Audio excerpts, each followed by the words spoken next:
গ্রাম্য যে ঐতিহ্য প্রাচীন, আগেকার দিনে মানুষে কিন্তু গরু গাড়িতে করেই এরকম বর বউ নিয়ে তারা যাওয়া আসা করতো, ঠিক আছে। তো আমি চেষ্টা করলাম বা উদ্যোগ নিলাম যে এই আগেকার গ্রামীণ ঐতিহ্যটাকে ধরে রাখার জন্য। আর যেহেতু আমাদের বিয়েটা খুব মানে লাগোয়া 2-3 কিলোমিটারের মধ্যে হচ্ছে, সেই কারণে সবারই একটা প্রচেষ্টার মাধ্যমে এই উদ্যোগটাকে আমি নিয়ে সম্ভবপর করেছি।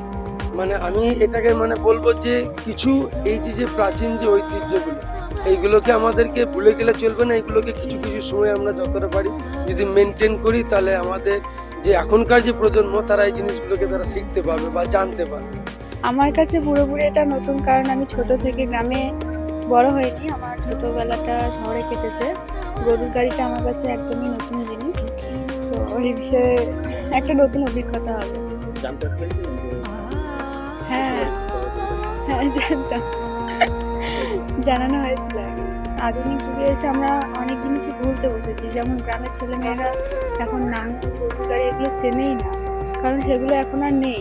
তো সেইগুলোকে বাঁচিয়ে রাখার জন্যই ছোট্ট উদ্যোগ।